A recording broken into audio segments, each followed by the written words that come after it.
Oh, and we are live. Hey, welcome to I Drink and I Know Things. We are back. It's been a little bit. Today we are going to discuss, violent video games. I feel like it's the 90s again. This is interesting. MC, I would like to listen to the president's remarks and then we will cover it. Go ahead, sir. Good morning. Can you hear it? My fellow Americans, this Yep. Yep. our nation is overcome with shock, horror, and sorrow. This weekend, more than 80 people were killed or wounded in two evil attacks. On Saturday morning in El Paso, Texas, a wicked man went to a Walmart store where It kind of families were amazes shopping me with their that loved he ones. doesn't mention what happened He in shot and Chicago murdered 20 the people. same weekend. and injured 26 others. Yeah, go ahead and pause it if you want, and we can discuss that real quick because that's a very valid point. You have every weekend in Chicago. How many deaths? Well, you had, I think it was 8 deaths were in Chicago and 57 people wounded over the same weekend.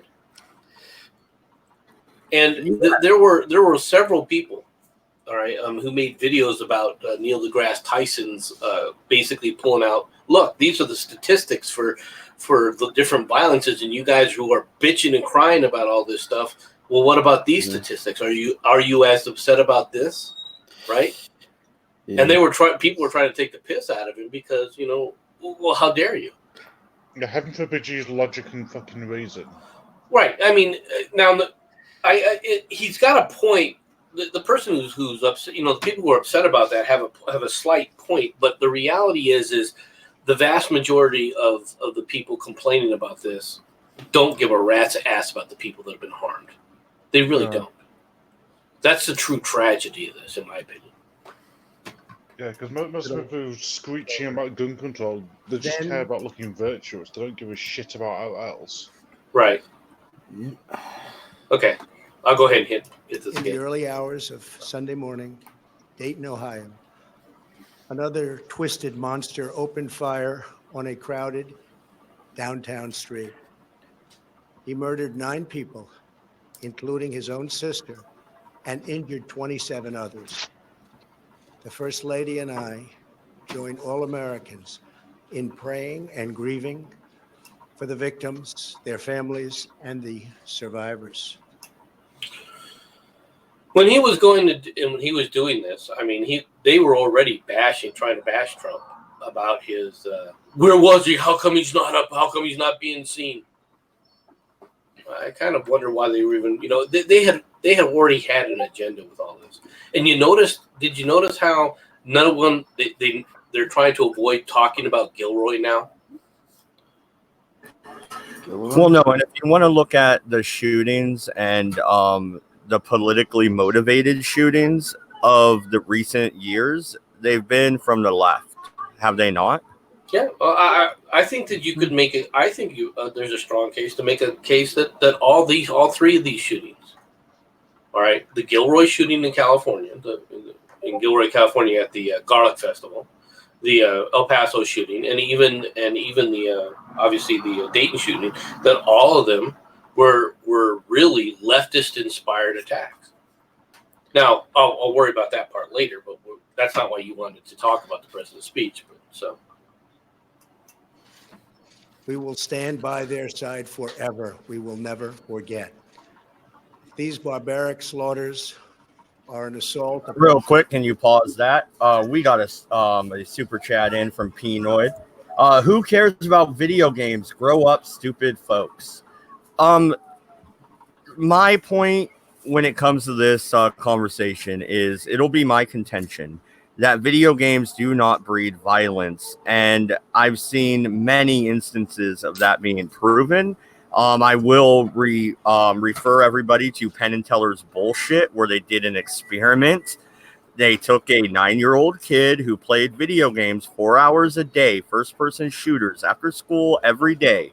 He would do his homework and then play video games. They took him out, handed him an AR-15, and he cried like a little bitch. Now, me as a kid, I played Mario, and I got taken out at 8, and handed an AR-15. Come on, Mad Dodge. That's totally anecdotal. Is that anecdotal? That's total anecdotal. I mean, let's. Well, it's. I have a different take. And I'll give it after when we're ready. After we're done and we hit his point with the speech, because I want to point out some things. But it's not that I totally disagree with you, because I don't. It's just that I think people are looking at this wrong. An attack upon our nation and a crime against all of Real quick, MC. Penoid's throwing the dollar bills out, man. So another $2 for Penoid news. There was much more worse stuff in this speech. Yes, there is. That's why we're watching the entire 10 minutes address here. You are correct there, Penoid. Now go ahead, MC. People, the cruelty, the hatred, the malice, the bloodshed, and the terror. Our hearts are shattered for every family whose parents, children, husbands, and wives were ripped from their arms and their lives. America weeps for the fallen. We are a loving nation, and our... Okay, now, nothing against you here, President Trump, but like I said, we're Chicago. Are the families crying about their family members being shot down in Chicago not worthy to be talked about here? Yeah, black and black crime, and no one cares about black people. Actually, speaking of that, what about Detroit as well? Because I'm sure they've still got quite high shootings. Well, Detroit, the actual number of shootings in Detroit has dramatically dropped, mainly because the city's population has dropped dramatically. Then they can't afford guns anymore. I don't think it's because they can't afford guns. I just don't think there's that many people in Detroit anymore. I think the city used to be easily over 1 million people. I don't even think it's. I think it's only like I doubt it's much more than 500,000 now. Fucking hell. Our children are entitled to grow up in a just, peaceful, and loving society. Together, we lock arms to shoulder the grief. We ask God in heaven to ease the anguish of those who suffer, and we vow to act with urgent resolve.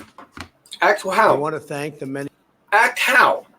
That's the problem. That's where he's going to get to, and that's what scares the shit out of me about this speech. Penoid is on the money on that. You need to listen to his words, MC. This is going to get bad. Who responded to these atrocities with the extraordinary grace and courage of American heroes. I have spoken with Texas Governor Greg Abbott and Ohio Governor Mike DeWine, as well as Mayor Lee Margo of El Paso, Texas, and Mayor Nan Whaley of Dayton, Ohio, to express our profound sadness and unfailing support. And how did they treat you? With all due respect, so he calls them up to offer his condolences, to say, ask them what he can do for them, right? And what did they do? They go out there and they lambaste the president. They blame him for the shooting. Yeah. Well, speaking of that, actually, I guess it's kind of like with Britain. We just keep trying to ban weapons, like we banned guns. Suddenly stabbings increased. We tried to ban knives. Stabbings were still increasing. You couldn't get all the knives. Yeah. You didn't do it. You didn't do it. I know you had knife buybacks and knife, knife sanctuary boxes for things, and they were being broken into, so most people could get more knives. I saw that. Yeah, and not just that, but also bombings and acid attacks have increased. Although that's partly to do with immigration. Oh, sorry, I mean diversity. But I mean the religion of peace. Yeah, yeah, the religion of pieces. The way to fix this stuff is basically figure out why they're trying to kill people. Instead of just taking away the tools, they'll just find another tool Well, once again, I want to get to because I have a different viewpoint on a different viewpoint on how you guys look at this, and I want to wait till we get to that point where I can talk Today, about it. we also send the condolences of our nation to President Obrador of Mexico and all the people of Mexico for the Yeah, I loss want you to pause it there. in the El Paso. Yeah. Okay. Why? No, I watched Mediker's stream. Now it was after because he does an early morning stream, and well, I can't be fucking bothered to wake up that early. That's why I don't watch your stream, MC. So I watched it later, but no, he brought up that point. Why? Why did you call up the Mexican president? Because what? Some illegal crossed the border illegally and got shot in a Walmart? What? Okay. Well, there's okay. We don't know the status of the I think it's 8 Mexican citizens who died. We don't know what their status was. We don't know if they were illegals. All right, and one of the reasons we don't know is there's no way for us to know why they were there. We have a visa. Yeah, you have to apply for a visa to be in the United States, just like we have to apply for a visa to be in Mexico. But that's only for long-term stays, number one. And number two is you have to be past, like, I think it's 70 miles or something. There's a space limit. El Paso, Texas is right there on the border, literally on the border. Okay. The city right across from that is Juarez, right? So there may have been people that just traveled for the day to go shop at Walmart from Mexico, and that we don't know. That is a very fair point. I will concede that point to you. Yeah, because you're right. That border right there is a free flow border, pretty much. You can go to Mexico for the day, and you can come back. Same. Vice versa. Right. So shooting. Terrible, terrible thing. I have also been in close contact with Attorney General Barr and FBI Director Wray. Federal authorities are on the ground, and I have directed them to provide any and all assistance required, whatever is needed. The shooter in El Paso posted a manifesto online consumed by racist hate. Well, now I got to question this because I've heard a lot of different stories now lately popping up saying, well, maybe the El Paso manifesto wasn't the El Paso manifesto, that wasn't him. What have you guys heard? I'm not too sure. I haven't really heard the details for these shootings, but was that the one that was the Iranian guy who everyone's saying is a white supremacist? No, that was the Gilroy shooting. Ah, right. But yeah, 'cause that makes sense. Arabs are being very well known for being white European supremacists. Iranians are not Arabs. They're not white. Actually, I don't know. What does it even matter? Technically, I think they are considered. I don't know. I don't know if Iranians have if they're considered Asians or not. Yeah. I know that they're not white. I know I mean. the Semitic. They're not Semitic. They're not a Semitic people. Okay. I don't think. I don't believe. Right. They're not like the Israelis or the Arabs. Yeah, but yeah, what I'm getting at is they're not white. What I'm getting at is that doesn't really matter. But anyway. Well, it doesn't. You're right. I mean, I just meant that they were saying here. Yeah. I know. Anyway, we're never going to get through this if I keep In one stopping. voice, the nation must condemn racism, bigotry, and white supremacy. These sinister ideologies must be defeated. Hate has no place in America. Hatred warps the mind, ravages the heart, and devours the soul. Sorry to interrupt, but anyone else betting is going to try and use this to implement hate speech laws?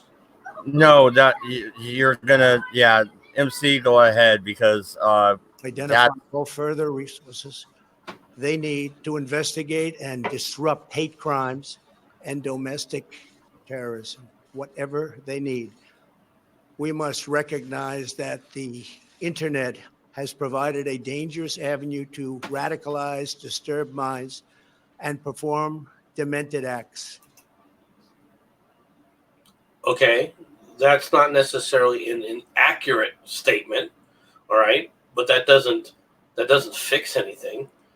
And it doesn't mean that you're going to see more of this necessarily. Yeah, I would agree that there are some people who go on the internet and it's and get stuck in the cesspool. That's true. How many people find their way out of the cesspool of their real lives because of the internet, though? We must shine light on the dark recesses of the internet and stop mass murders before they start. The internet, likewise, is used for human trafficking, illegal drug distribution, and so many other heinous crimes. Well, okay, but the internet is used for all forms of communication, right? Oh, MC, this dude.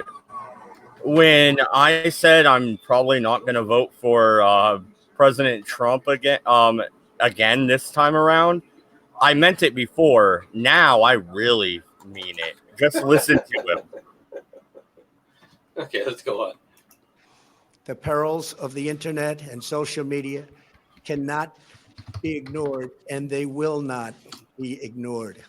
In the 2 decades since Columbine, our nation has watched with rising horror and dread as one mass shooting has followed another over and over again, decade after decade.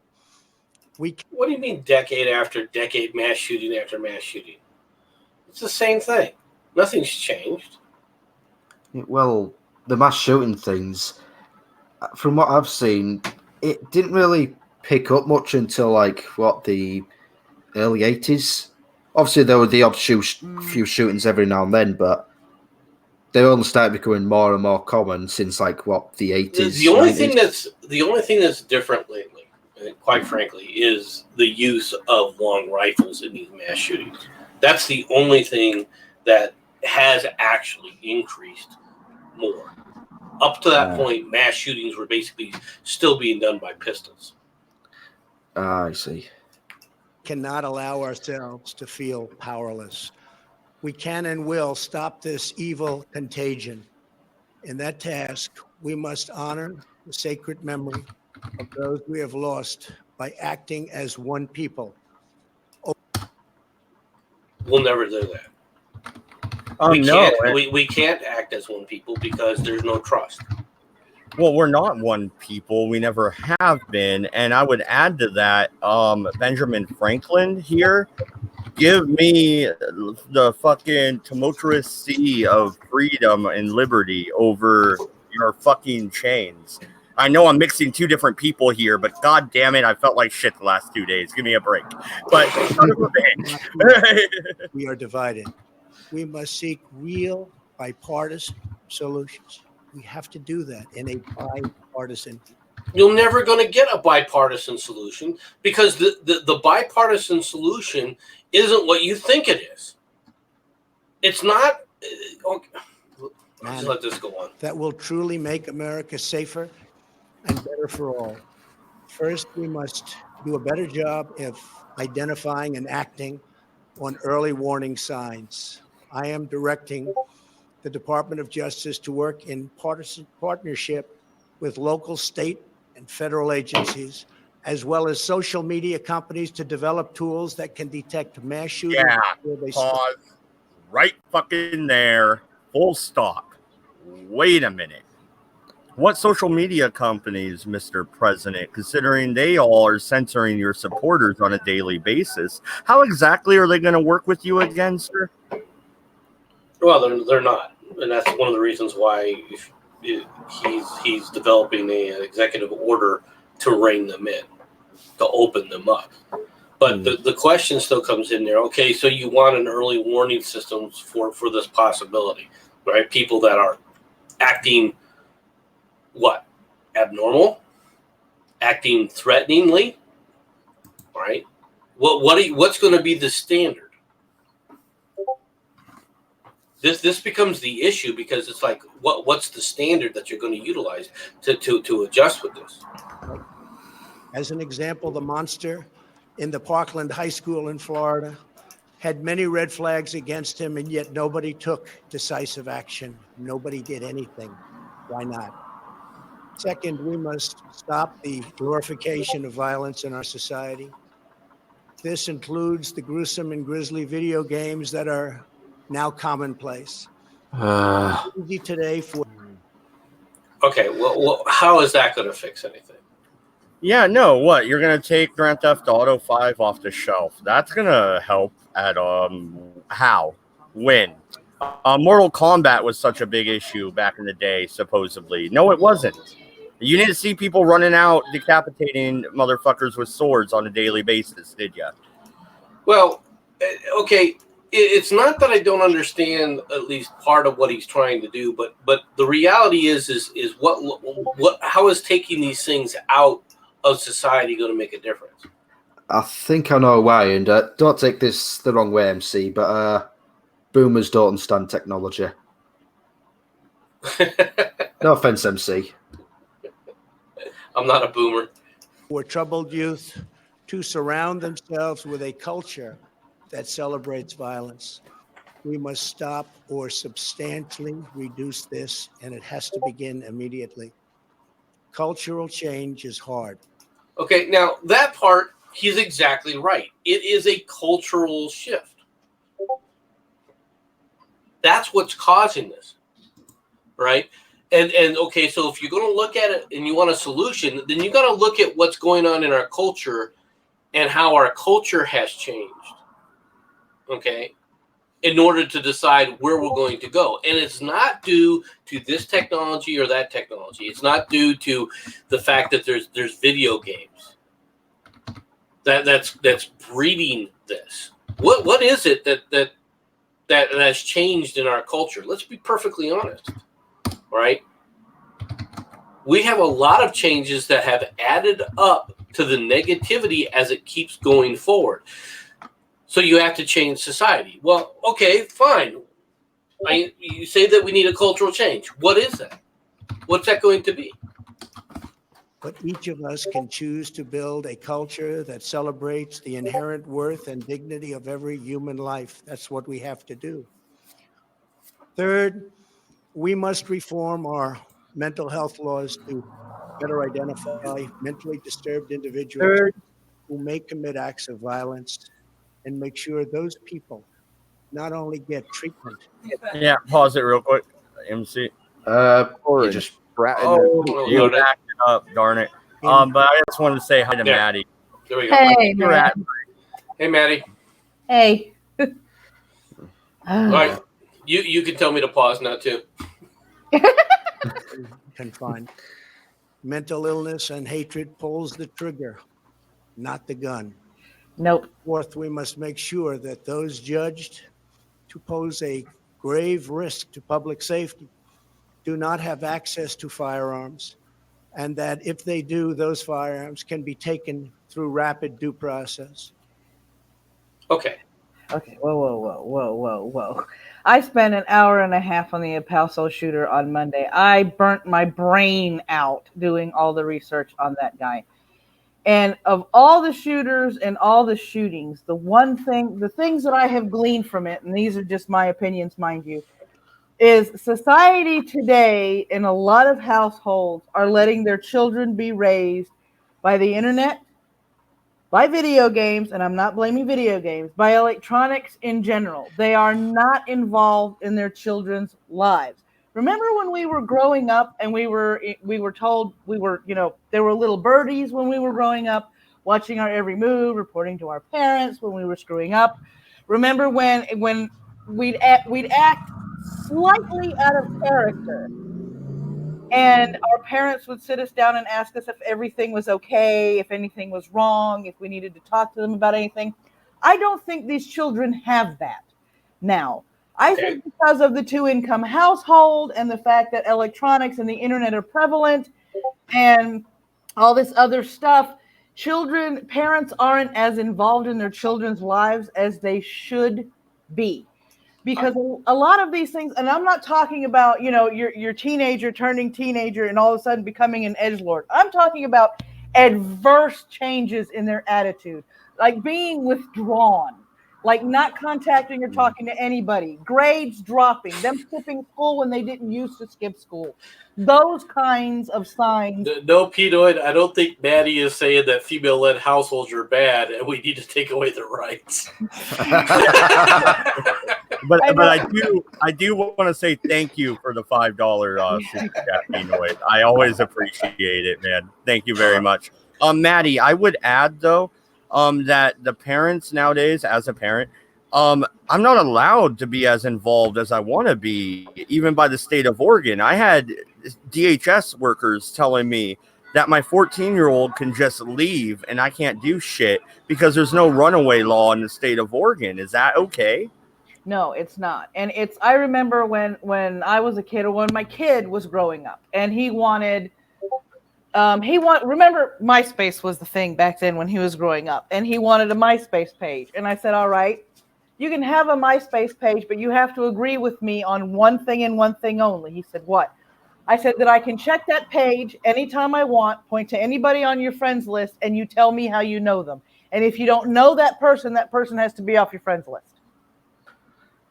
I have to meet your friends. You have to call me when you get somewhere and let me know when you're leaving, when you're going somewhere else, and when you're coming home. Yeah, sounds reasonable.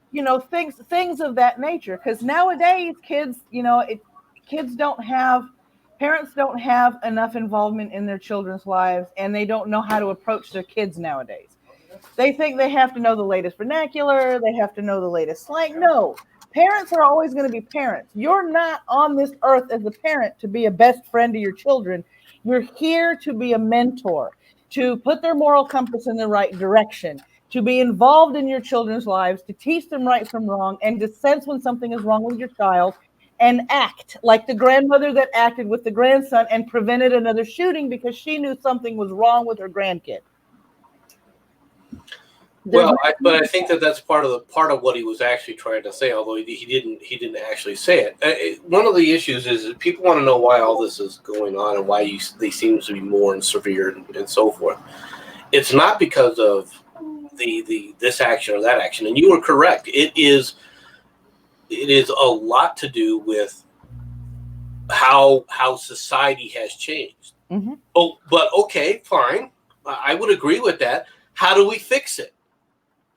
What's the biggest change in society? I disagree with you to an extent, because the biggest problem that we have with society, well, you got a two family household. Yeah, but what's the reason for that? The reason for that is because the parents, all right, are more concerned about themselves than they are about the family. They're more concerned about themselves than their kids.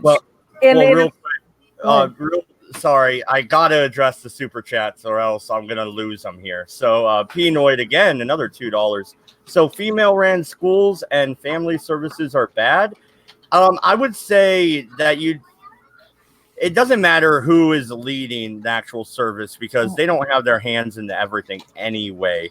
But it should be even between men and females. And I would almost say when it comes to social services, maybe they should be parents. Maybe that should be in the job description. Just throwing that out there. Yeah. Well, but I think that it's another thing that you're correct about. Okay. Well, in the terms of the 2-income household, I don't think it's mainly selfishness. I think a lot of that is a product of the parents living beyond their means and needing that second income in order to make ends meet, which inevitably leads to less time with the children. And then you add in after school activities, after school sports for the kids, other things that have to be done, and nobody is sitting around the dinner table anymore talking about how their day went. Yeah, well, to an extent, I would agree with you, but I also disagree, because I see too many people that are dual income, all right, that in reality, they don't need to be dual income. They can survive. Yeah, they don't want to change their own means, but that's what I'm talking about. They don't want to make, neither one of the parents wants to make a sacrifice, all right, for their children, to the raising of their children. They don't want to have to raise their children. They're fine with something else or someone else raising their kids. And then they act shocked when their kids, they don't recognize what the hell the kids are doing. Yeah. I mean, first of all, he blamed mental illness. Now, I don't completely agree with the mental illness as one of the main causes of people losing their shit and shooting up schools and people at the border and blah, blah, blah. There's so many different factors and so many reasons and so many motives behind these shootings that pinning it down to one or two things is virtually improbable. Not impossible, improbable. And that's one of the things I wanted to point out. Okay, sorry to interrupt, but one of the biggest problems is that you're looking for a reason to stop an individual, all right, from society. That you'll never get that. Okay, that if you've got a societal reason why something is why you're seeing more of something, so you put something in place to try and do it from a societal perspective, that's fine. But if you're looking for an individual reason, if you're trying to look at this specific individual and he or she was affected by that, you're barking up the wrong tree. You're never going to get a social solution to an individual issue. He keeps trolling in the chat. You want to read that one, Mad?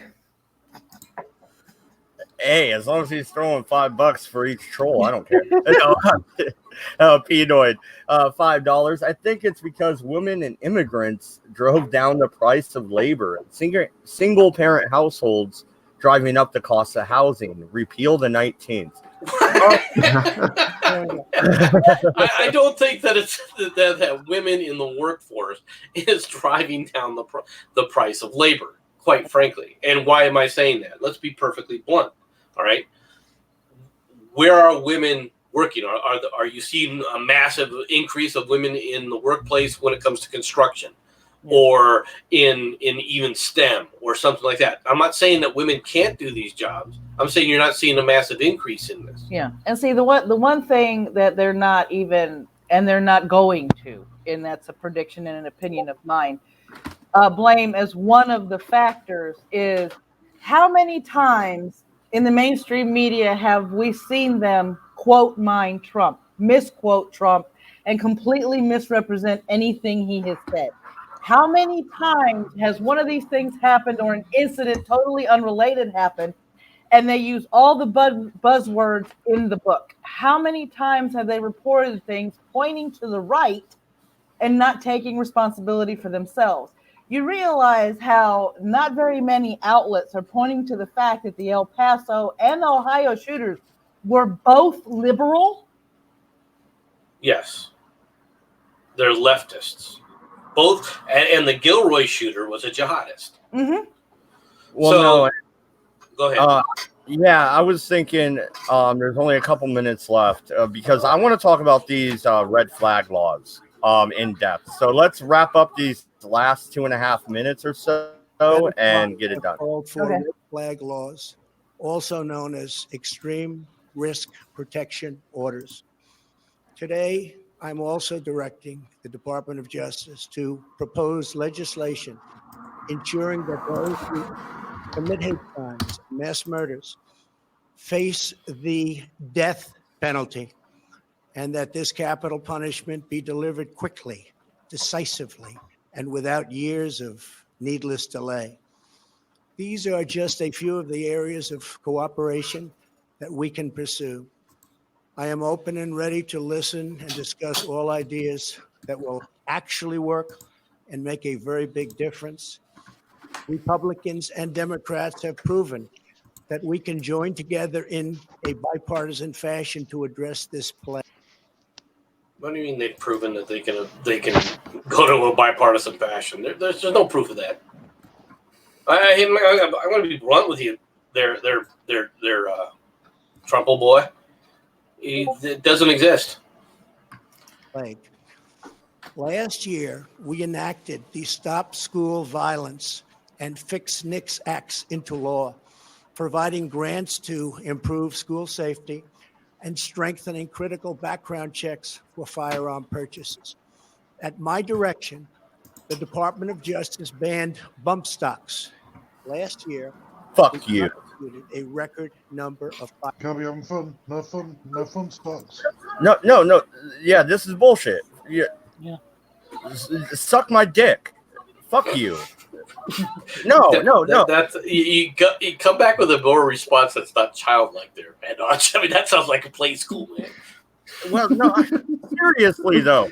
Oh, we banned bump stocks. We want to make the fucking background checks even more stringent. How? Are you going to take a fucking blood test when I go to buy a gun now? Like, how fucking much more do we really need? They need to shut the prostate as well. Falcon, bump stock ban, it was unconstitutional. Okay, you can say that, but like it or not, the end authority of whether or not something's constitutional or not is the Supreme Court. And so far, the Supreme Court hasn't ruled on that.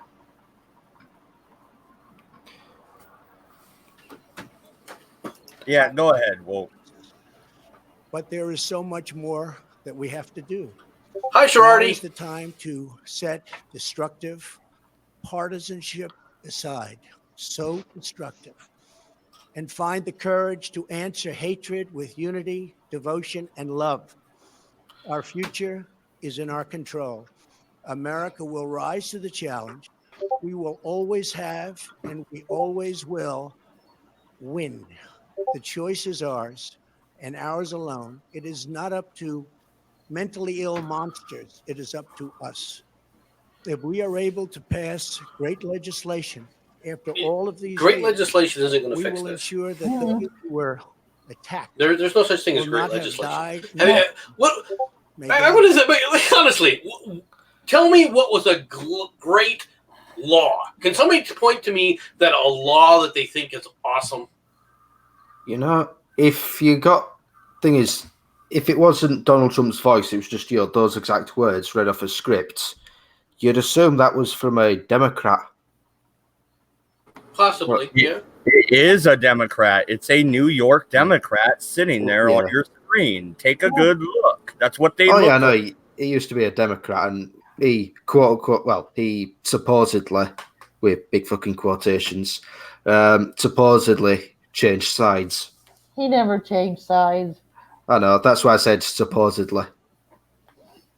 God bless the memory of those who perished in Toledo. May God, Toledo. may Well, God, who died in Toledo? all of those from Texas to Ohio. May God bless the victims and their families. May God bless America. Thank you very much. Thank you. Don't think God's going to do much. Dickhead. Okay, I'm gonna remove your screen. All right. Red flag laws, Toledo. Right. What? Let's get the city right. Gee, bus. Well, yeah, I think that was a gaffe. You can't hide that gaffe, and especially they're going to make everyone's going to make hay about that. But then again, the reason that you don't see it in the media making a whole lot of hay is the worst ridiculous statements made by several of the Democrats that are running for office, running for the presidency, made even worse gaffes. So they kind of just let that one go. Yeah. But go ahead. Yeah, MC, when it comes to these red flag laws, I'm going to throw it to you first here, and then Maddie, if you want to follow up, because it sounds like you did a whole bunch of research into this. So, yeah, I'm going to use some of that research you did. Thank you, by the way. Feel free. But- I have like 16 source links underneath the video I uploaded a couple of days ago. But MC, man, okay, how, first off, are you going to enforce these red flag laws? Well, the first question is going to be whether or not what it actually says, right?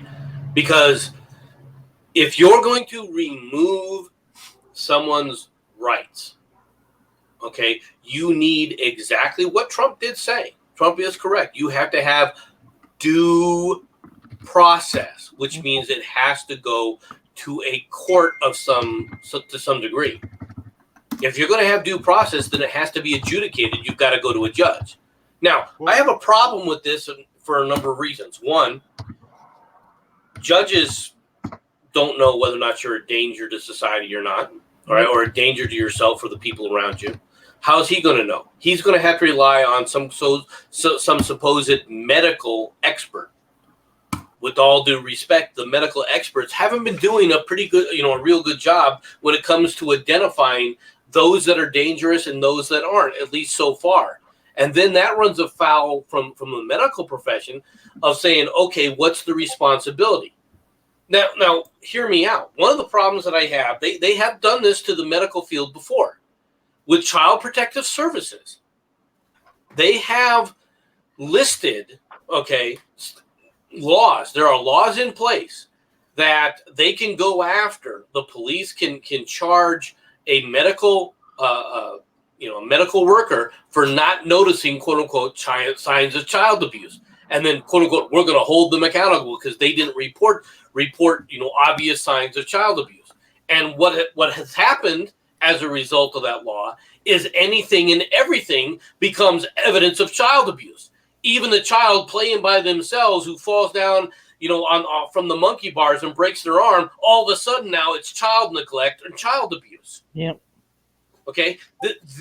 There's where the problem is with these laws. All right. So if you do the same thing, if you apply that same standard and you say, okay, we're going to do it to the medical field, the people who are in, mental health group, they're going to report everybody who's going through mental health, even if they're just having I'm a little depressed, today. Well, you're going right to the judge, and they're going to sit up there and they're going to knock at the door on your, the police are saying, "Where's your guns?" That's what it's going to devolve into, in my opinion.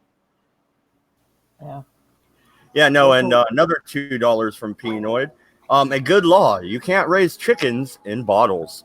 I would say another good law: don't murder your neighbors. That's a bad law. Then again, I did have those one neighbors. Never mind. Just the one. They disappeared. I haven't heard from them in a while. Anyway. No, here's one thing I want to add with the whole red flag laws is they've already implemented them when it comes to the Violence Against Women Act.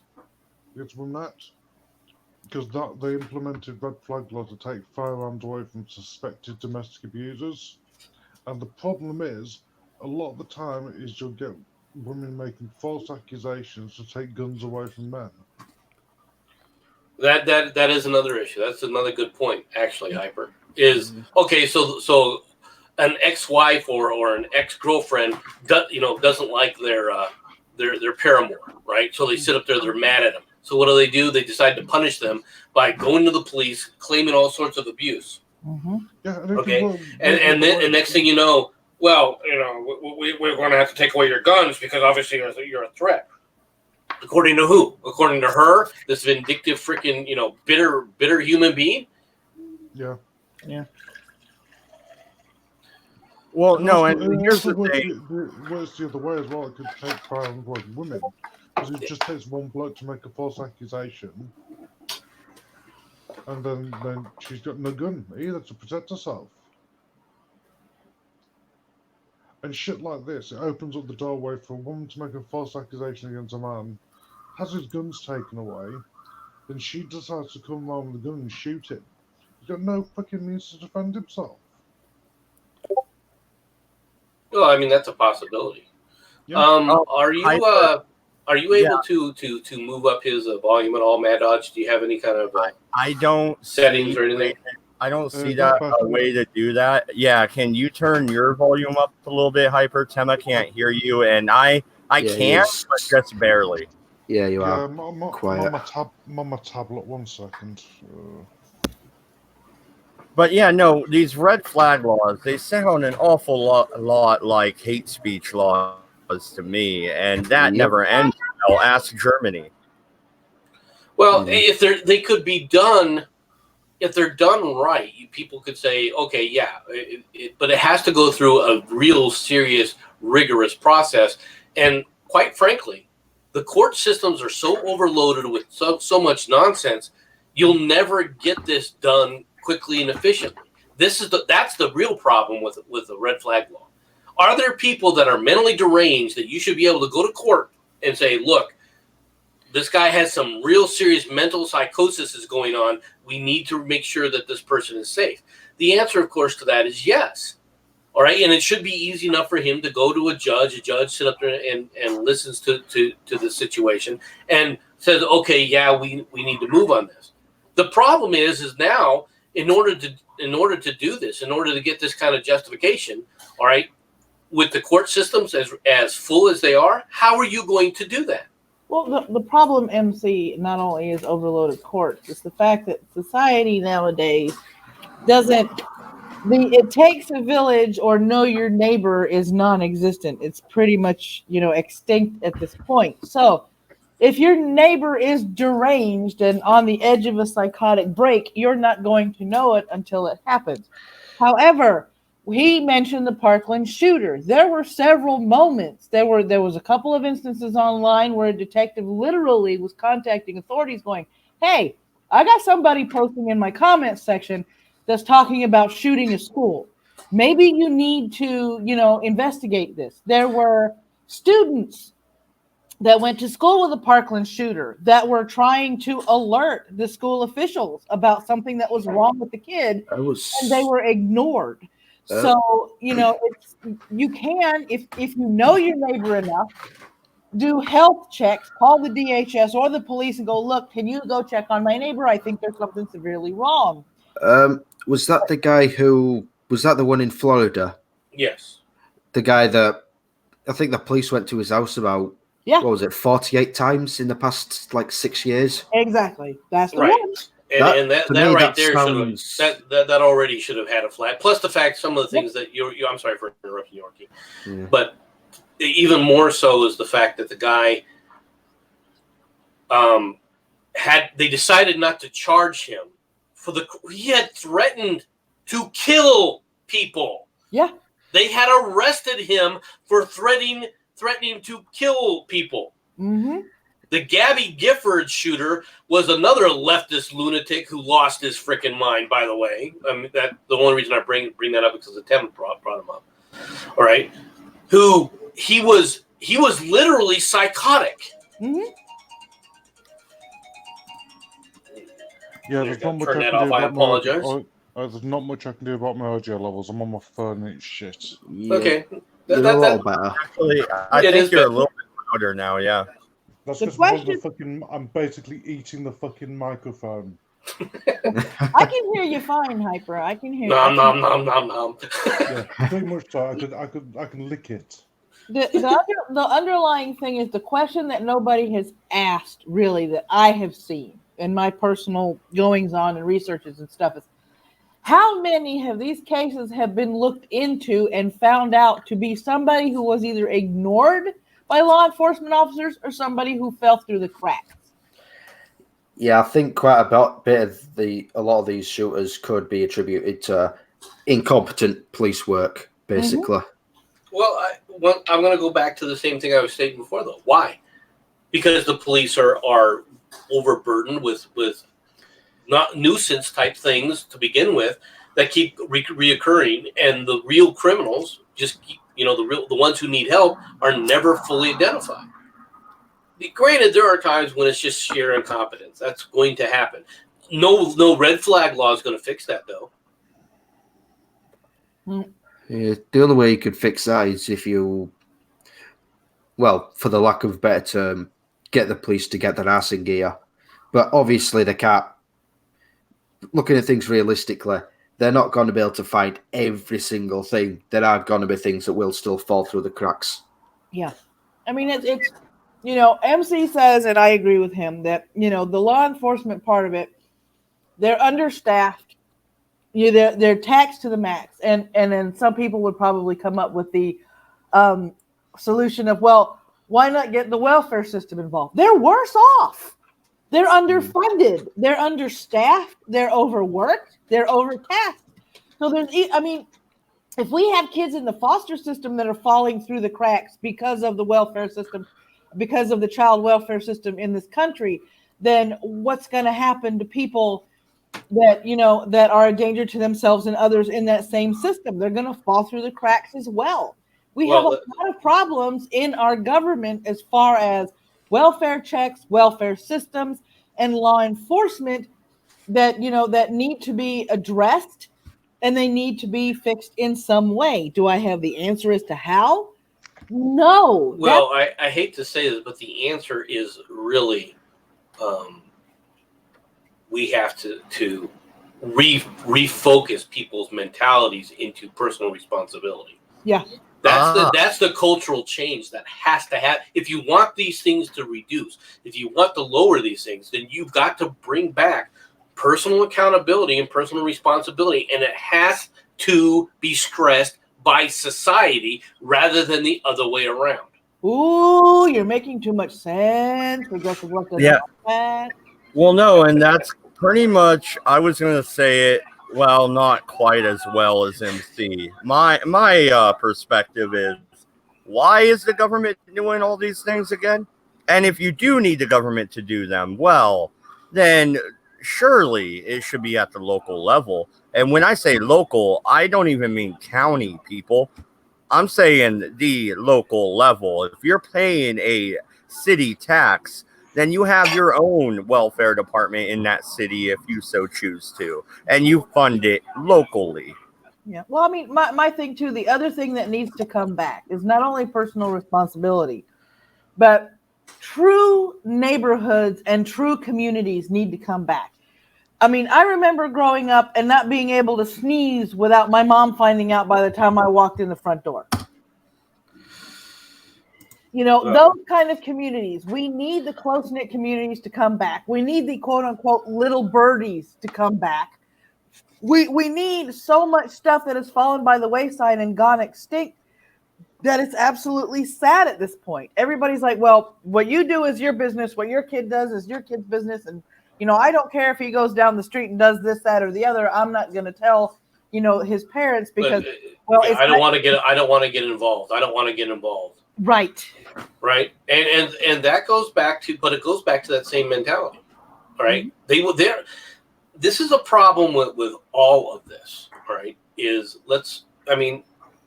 Who is the number one person responsible for your safety? You have to start stressing that it's you. It's not the police. It's not your parents. It's not your neighbors. It's not anybody else but you.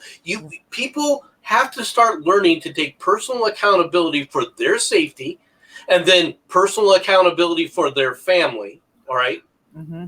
And I'm not saying that you are responsible for your kid who decided he wanted to go spray paint, you know, the Walmart that you get arrested for it rather than your kid. No, that's not what I'm saying. But you do have to sit up there and start taking responsibility for maybe some of the damage that was done. Maybe you got to pay for some of that damage. Yes, the kid is not responsible. I mean, or the kid's not off the hook from that standpoint. But we need to start bringing back some accountability and responsibility to people. But you can't turn that crap over to the government in any way, shape, or form. And when they do, I mean, one of the problems that a lot of this comes from CPS. I'm going to be real blunt with you. CPS has thrown, because of their overarching attitudes where they don't fix their own departments first, right? Yeah. They how many people fall through the cracks? How many of the children fall through the cracks while they're going after the guy who spanked his child one time at the Walmart? Right. Well, so it's not only that, it's how many times have we heard in stories that have wound up with, you know, so-and-so, you know, either killing somebody or doing a string of robberies, that growing up when he got in trouble with the law, his parents bailed him out. Well, that is an issue too. I raised my kid with a firm belief, and I told him, I said, look, if you're the one who did it, if you shoplifted and you get arrested for shoplifting, don't call me to bail you out. I'm not going to. You did it. You stay in jail. You wait till your court date, because I am not bailing you out for your mistakes. That's your problem at that point. That's completely fair. You know, not enough parents do that. And he actually did. Of all places to shoplift from, good God, he shoplifted from a Walmart. When I got told, I was working at a convenience store at the time, and when you work at a convenience store, you get to know all the police officers in that city. Well, I got called letting me know that he was arrested at the age of 17 for shoplifting at the Walmart. So then I'm like, okay, he can stay there. He can completely stay there. By the time he got out of the jail, I asked him, I said, and at what point did it dawn on you that everything I was telling you while you were growing up about me not bailing you out was the truth? He goes, when they hollered lights out and I was still in there. He hasn't shoplifted again. What did he steal, by the way? I'm just curious. He stole. Now here's the funny part. It was November in Georgia. He walked in without a jacket. Tried to walk out of the Walmart with a hoodie, a hat, a video game, and a king size bar. Oh my God. If you want to steal something and get away with it, go for something subtle. It's something that you could hide in a pocket. Don't just get a whole new fucking outfit. Well, like I told him, I said, dude, I am not a criminal mastermind, but even I know it's a red flag when you walk into a Walmart in November without a jacket, without a hoodie on, without a coat whatsoever, and try to walk out the front door with a hoodie on. I mean, come on. Oh, that reminds me, actually. A couple of years back in this city, some teenager, I think it was like 15 or something, he basically stabbed his teacher in front of everyone. Jeez. He tried to run off and, quote unquote, go into hiding. But his attempt of hiding, he was literally in the middle of the city, like the busiest part. Like, it's basically a tourist attraction. And this was during summer, during the heat wave. And to hide the knife, he was wearing a big, thick fucking winter jacket. Wow. Yeah, the police just saw him, went, "You," and just grabbed him. Yeah. Yeah. And it's just, it's this age, I'm seeing more and more. I mean, we see the sense of entitlement in these children. And I think it's because a lot of these kids are being raised by guilt. These are kids whose parents were raised under a strict fist where they were barely allowed to do anything. And then those became parents with the mentality of, well, when I raise my kid, I'm not doing X, Y, and Z. You know what? I was one of those parents my dad was ex-military. My mom and my father both raised me very strict. I had to be home by a certain set of, by a certain time. A pair of shoes in the living room was a mess and a half. I mean, and I uttered the phrase, if I ever have a kid, I'm not going to raise him exactly like my parents raised me. And guess what? I wound up doing that, raising him exactly the way my parents raised me, with a little bit more leniency, but not enough to where he felt entitled to everything. If he wanted to go to soccer camp that summer, he had to bring home good grades. If he wanted to do anything summer camp related, he had to behave in school. He had to do his homework. He had to do his chores. He had to be responsible for his own schoolwork, ask me when he needed help, in the whole 9 yards. And he would get rewarded and during the summer for whatever he wanted to do. But if he fucked up, he didn't get to do any of that. Yeah, the entitlement mentality is amazing. It truly is amazing. And it was such a major shift, okay, from the time frame when I first got out of the military, and then I was out for about 8 years, and they ordered me back on active duty. The mentality shift of the younger soldiers, all right, that I was witnessing was the shift was palpable and unbelievable. The mentality that they had, and the NCO Corps, right, which is quote unquote the backbone of the military, tried to warn people about this. I was in a meeting with the Command Sergeant Major of the Army with a bunch of other NCOs. And one of the NCOs spoke up, and a lot of us were, yeah. And the response by the senior leadership was this: We got the best trained soldiers coming out of basic that we've ever had. They sleep with their rifles. And that's not an exaggeration. Wow. Mm. Well, it's like my dad That's- when I told him I had met some, because I used to game, the tabletop gaming, old style, OG school. One guy was coming over and he told me about the stress cards that were now in Army Basic. And when I told my dad, who's a Vietnam veteran, what used to be in the Air Force, he goes, "Oh yeah, I would have liked one of them fuckers to walk up to a Viet Cong and go, 'Here's my stress card. Please don't shoot at me.'" Yeah, it's the stress card thing. I mean, the idea that somehow I could go into war stories. So I don't want to hijack the thing. But I actually was told after dressing down a soldier one time by an officer. He came up to me and he goes, "You can't talk to soldiers like that, MC." And I said, "Why not?" He said, "Well, it puts too much stress on them." I said, "As opposed to what? Bullets flying at them?" Right? And I look with a look on. Well, no, I'm serious. When the bullets flying at him, what the hell's wrong with you? Well, you just can't do it anymore. Okay, yes, sir. Wow. I was like, this was part of that new army that I'm talking about. This happened after they ordered me back on active duty. I was like, you got to be kidding me. So, when would this have been? Around like late 90s or something? No, this was 2005. Ah, Yeah, the first time I heard of the stress card was in 1989, 1990, 91. Well, that's when they were talking about it. They actually introduced it, I think, in 95. They actually did the first, at least from the Army standpoint. I think the Army introduced it in 95. Yeah, that would be about right. wait, the stress card's an actual thing? Yep. Yeah, we're not. I thought you were taking the piss. No. No. Jesus Christ.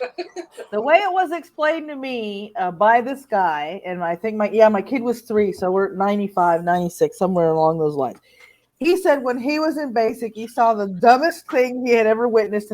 He was given a card and he was told what it was for. And he said if at any time during basic training he felt that he couldn't handle the stress of basic training, he was to walk up to his drill instructor, hand him the card, and the drill instructor had to leave him alone for the day because he was stressed. Yeah, Ajax, they were doing tests of the stress cards. The way they implemented the system was not all boot camps simultaneously. It was selected boot camps at different times so they could evaluate it. But the testing began, I think it was either 95 or 96. Okay, well, now we are just over an hour into the show. Here's the portion where we piss off MC. So, MC, man, is Styx right? Has he been right all along? Is this the reoccurrence of the outrage culture mob that Styx has been talking about for 2.5 years now, at least? Is that what this is? Now we're back to Tipper Gore and banning video games. I think and everything else. Once again, my view on that is completely different than Styx, because Styx is looking at it from a specific standpoint, saying there's no statistical data to back up that video games are causing this. That is true, all right, but that's not the point that was trying to be made by Trump, I don't think. Now, I might be reading into this, but I don't think that's what he's saying. I think what he was trying to talk about, and he even tries to say this, he goes, it's the parenting that's going on. You need to know what's going on with the parents. The parents need to start he's like, it's not the video game in and of itself. It's the parenting, the lack of proper parenting that has been going on. And in my opinion, and people can disagree with me all they want, the biggest problem with the lack of parenting today is they're sparing the rod. People are told, they're constantly told nowadays, well, you just give a kid a timeout. For some children, that can be effective. For some kids, if my parents would have tried that, I guarantee you it wouldn't have been effective, because I wasn't that kind of a child. All right?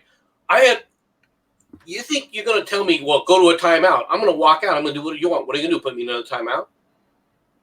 I remember this. If you weren't going to put any kind of physical constraints on me, how were you going to stop me from doing anything? And this was when I was 10 years old. All right. I was already exploring. Okay, let's see what you actually do in these cases. There are children. Yeah, there are children that a timeout works really well with. Okay. And that's fine. But you know what? It wasn't going to work with me. And I am hardly unique in that regard. Anybody who thinks that well, that's just you're a lunatic, and say, well, which might be true, but I guarantee you, if it isn't going to stop a lot of people. So this idea, I mean, I had one of those social workers one time try to tell us parenting, spanking a child just teaches the child that bigger people can hit smaller people. And first of all, that's a bunch of crap. Second of all, that's also very true. If you want to go through life thinking that the big people can't hit little people, you're in for a rude awakening when you become an adult. 250-pound freaking muscle builder that's 6'8", all right, ripped full of muscle, and you go, you can't do that to me. What are you going to do? And he pops you in the tomorrow. Yeah, no, absolutely. I totally agree. Bigger people can beat up smaller people. You could ask my buddy Dave here. I think that on my birthday, that was about 10 seconds. You were in front of me heading out the door and you were laid out. I don't give a fuck. So now we got to deal with Mad Dodge's delusions. Is this when we start bringing in the red flags? Yeah, Dodge, who is this Dave you keep talking about? Imaginary characters. It's kind of like his imaginary friend or frenemy. Sherardi, shut up, Dave.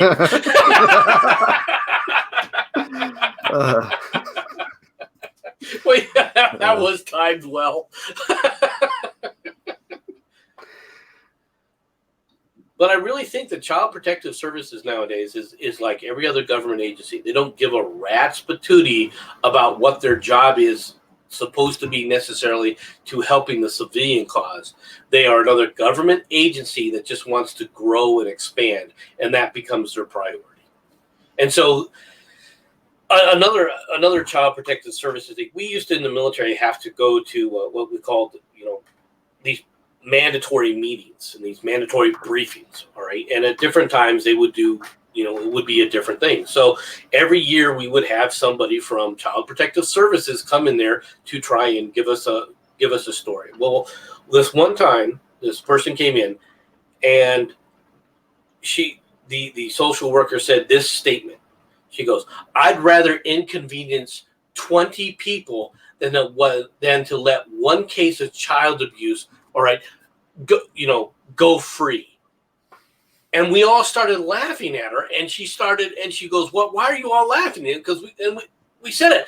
By the time you get to number 15, that kid that you were supposed to be looking for is dead because you were too busy with the other 19 people, all right, that you missed the one case of child abuse that you should have been focusing on. And that's the problem. I can let somebody else can speak now. I've been dominating the conversation. Well, no, that is the problem. The problem also is the state itself, to protect the child's rights, are taking away the rights of the parents. Well, what exactly is the point of the parents if it isn't to direct the children? If we're not able to protect them or even supervise them half the goddamn time. My neighbor, her daughter goes to see a counselor. You know what this counselor told my neighbor? Told her that she can't take away her daughter's cell phone because it's too stressful and all the other kids at school have cell phones. Yeah, see, you're not allowed to parent. They think that the society does a better job parenting than the parent themselves. That somehow they're more concerned about the well-being of that child than the parents in every single case. Are there bad parents out there? Yes. Is every parent a bad parent? No. Are most parents perfect, or any parent perfect? No, there's no such thing as perfect parenting. All right, but at the same time, this idea that somehow you're gonna be able to dictate, okay, this is when you were wrong and this is when you weren't. No, that's nonsense. You're there to if a child is coming in and he goes to the emergency room like every other month because of some damage, and the child is underweight and things like that and has black eyes and things like that. Yeah, you can point to that obvious case. Fine, then let them investigate that obvious case. But just because a neighbor calls up and goes, I saw him spanking his child at the Walmart. So what? We had the case over here in the UK where a social worker tried to take a kid from parents because they wouldn't give him the kid ice cream. Really? Really? Yeah, that was a thing. I mean, there are things that I've seen that from Child Protective Services while I was in the military. Now, the military Child Protective Services is probably a little bit more aggressive and also with a lot more authority on a military base, simply because you don't have as many rights when you're in the military, okay, as you do in the civilian world, right? But I literally saw a guy. We were at a company picnic, all right, and they brought in the people that had families. They brought in their families. And one of the guys had his 2-year-old daughter, and he was throwing her in the air, catching her, right? Throw her up in the air and then catching her, and then throwing her in the air and catching her, right? And she's laughing and giggling and having a great time. And a Child Protective Service woman walked up to him and said, "You'd better stop that. You're endangering that child." And he said, "Get the hell away from me." Well, she was Child Protective Services, and the next day they came and took that child for a week out of his house. Fucking hell. Wow. All right, that's the kind of nonsense that they get away with. And Child Protective Services, you have two groups: the ones that don't give a shit about any of them, and the freaking hyper Nazis that think that everything is child abuse. Okay, and Jack, I can see the comment section. I just figured earlier MC was pretty much saying what you were, but I got a comment on this. Aunt Jack, I also dated a girl who lived behind my home, so I wouldn't need a cell phone. Was she in the dumpster out back? I'm confused. Oh, gee, ow. Boo, bad dodge. Okay, Manny, I know you got more to say. I can see that you finally came back. I just got back, so I missed a whole bunch because I went to the bathroom and then I sit outside to smoke. So I know I missed a whole world of stuff. I ranted and raved about Child Protective Services. It's your turn. Oh my God. It's a fucking mess. And I will rant and rave, and I will especially rant and rave about the child support aspect of it, because that was what led to most of our financial fucking problems. Because Ronan, for those of you who don't know in the chat and over here on the panel that I'm talking to, is a professional truck driver. He'd missed one payment before he got it reduced to only owe the arrears, and they would suspend his license, and we were back at square one. Yeah, no, and it doesn't go the other way around. My ex owed me a lot of back child support, and she still had her driver's license and everything. His ex screwed him over because when he was on the road, she took him back. She took him to court for more child support, and since they don't notify you because you're on the road, and she found a shyster of a lawyer. He was literally, by law, made to pay either 60% of his paycheck or over $400 a week in child support until we got that rectified. Holy shit. Yeah. And, that's how for the longest time we lived in what I, not so adoringly called the roach trap. Because for those of you that followed me on Twitter, you saw some of those pictures. And for those of you who were in my Discord, you definitely saw some of those pictures. That house was making me ill. But until he finally found a caseworker that happened to be male and really took a look at his case, decided, look, not even famous people are paying this much in child support. We've got to get this fixed. Yeah, that's insane. $400 a week. Yeah, Jeez. it turned out to be, because of they were even adding the arrears to it, about 460, 470 a week, or 60% of any pay he brought home. Yeah, how do you even live on the road on that? Yeah, you could sleep in the truck, but I mean, you can't even eat at the truck stop.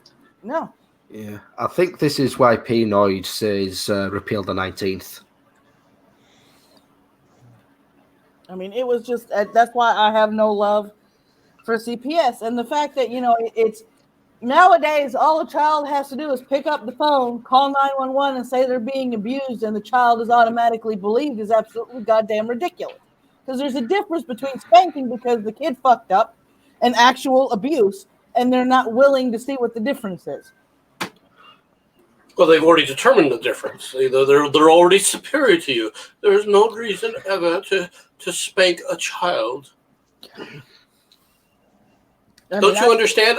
There was one child protective service lady that one time said, I used to spank my dog, but then I learned that it didn't really work and that spanking was wrong, and now I no longer spank anyone. And I'm like, you used to spank your dog, and you think that somehow you're going to talk to anyone about parenting. Yeah, I mean, I tried with our son everything under the sun to punish him, including having him do sit-ups and push-ups whenever he screwed up. And there was one fateful day where he talked back to me, and I pointed at the ground, and he was ready in push-up going, "How many, Ma?" And I'm like, okay, this is not a punishment anymore. Now I have to try.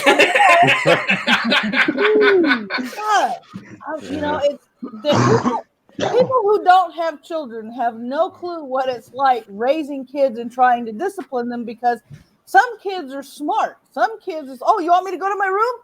Okay. And they'll go to their room, and they'll, even if you take their phones away or something, they'll find something else to do in that room that isn't a punishment.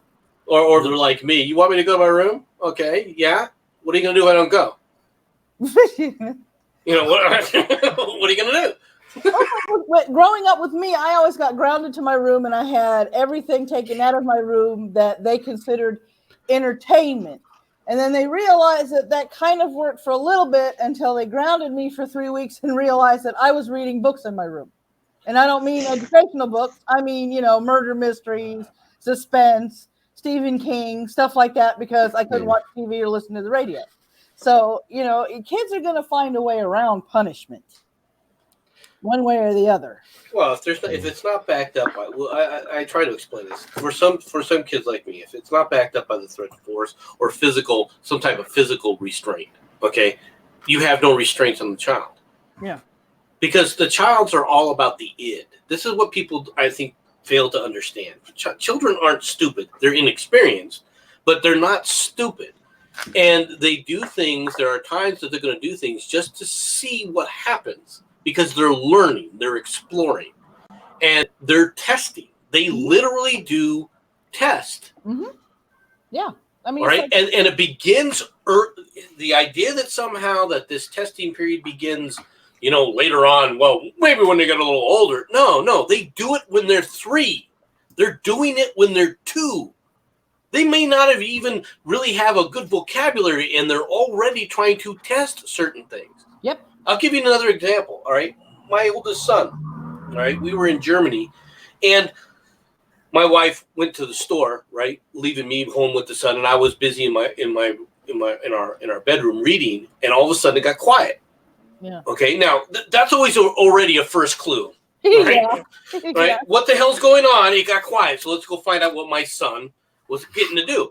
Well, he had found a nail and was getting ready to plug it into the wall socket. Oh, fuck. All right. Yeah. So I took the nail out of his hands. I slapped his hand and said, "Don't do that." Right. Yeah. Right. And then I went back to my room. Right. And I started reading again. And he shut the door to the room. And so I opened the door quietly to the room, and I'm seeing him shut the door to the living room. So I'm walking over to open the door to the living room, and I see him. He has found the drawer where the nails are in. He gets inside of there, picks up a nail, and is walking straight for the outlet again. Okay? Yeah, I'll be honest with you. I had a bad time because I started laughing. Okay? because you little shit. All right? But this is what I mean. They're inexperienced. He realized, he thought, maybe it was the sound. Maybe Dad heard me. So he's trying to block the sound. He didn't realize it was the lack of sound that attracted the attention. Right? Okay? Because they're inexperienced. Okay? They haven't learned that part of it. But he was bound and determined to see what it was going to be like to electrocute himself by sticking a nail in a wall outlet. Well, it's like with my kid when he was when due to unforeseen circumstances, I'm not going to go into on the stream. Ronan and I were separated for years, not under our own volition. Okay, so for many years, I was a single parent living with my parents while I was trying to raise our son. Now this led to an interesting dynamic of me hollering at him because he got in trouble, and then him going to grandma and getting a reprieve because I'd be the one in trouble for trying to get him, for being in trouble, some sort of punishment. Well, this ended one day when we were having lunch, and I said, Paul, because I knew my mom was in the kitchen. Paul did not. And I said, why is it every time I yell at you for doing something bad, you go to grandma? And 2-year-old wisdom sparked up and said, because grandma will get me out of trouble. Flying Falcon in chat says, do it, kid, do it. Well, So, I'll be honest with you. My son later on did find a way to almost electrocute himself because he found a key and plugged it in. Oh, God. Okay. He only did it once, though. He didn't go back. I mean, he learned his lesson that way. But that's when you learn your second lesson as a parent, which is there's sometimes as a parent you can do everything you can to prevent your kids from doing something wrong, and they're just committed.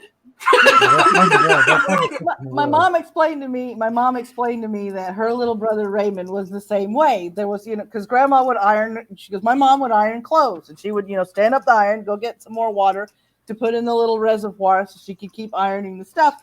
And every time she'd turn around, here comes Raymond trying to put his hand on the iron. And she said, one day I watched as this unfolded. My mom didn't say a damn thing as Raymond walked up to the iron, touched the iron, and went, ow! And all of a sudden, my mom turned around and said, hot, isn't it? You're not going to do that again, are you? Yeah. But see, at that point right there, in today's modern society, all right, if some other adult happened to have seen that they would call Child Protective Services and say how you let your child get burned. Yeah. How you let your child do this.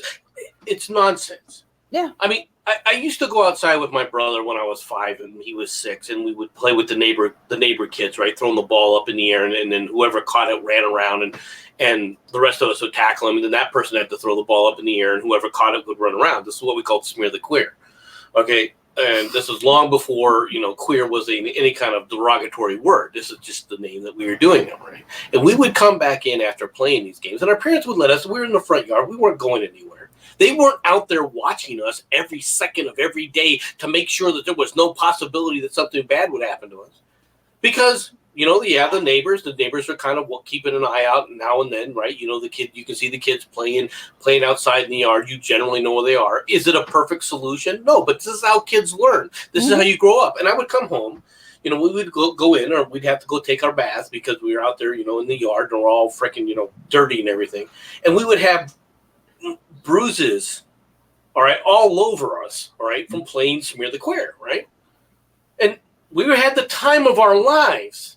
Yeah. And we're black, and our mother would look at us and scream, ah! Right? My dad would go, don't worry about it, they're fine, right? Because my dad understood, hey, that's nothing, okay? Yeah. And that's where this attitude of, well, if you spank a child, you gotta be careful because it could leave a bruise. So what if it leaves a bruise? Well, it's like when my kid came around, it was, we entered the era of, knee pads and elbow pads and helmets and stuff to go rollerblading, when I would roller skate up and down the street without any safety gear. And, and a little rock would screw me up because I would get my butt skinned from wearing shorts for the next few days. Yep. And it's like we survived our childhoods. We survived rocks on the playground whenever we jumped out of a swing and didn't quite land correctly. We survived the metal slides and everything else. And that the we grew jungle up with. gyms and falling off the jungle gyms and every other thing that went down with that. And Yeah. drinking from hoses and swinging from rope swings. And we survived all this crap. And nowadays it's like, oh my God, he can't drink from a hose because of all the. Look, how do you think immune systems are built? It's not by avoiding dirt because it's everywhere. Yeah, no, we've got the sanitized society by people, and I really believe it comes from the children that grew up without siblings. Yeah. All right, because your siblings teach you a lot. Okay, your siblings teach you a lot about life and how life actually works. It also causes your parents, all right, to go insane that much earlier. Because if it's just one child, it's very easy to handle it. But when there's two or more, they begin to work together. Well, it's like growing up, I was an only kid, and I remember being in high school and one of my friends complaining about her sisters, and I said, "Look, I'm going to ask you this question." And they said, "What?"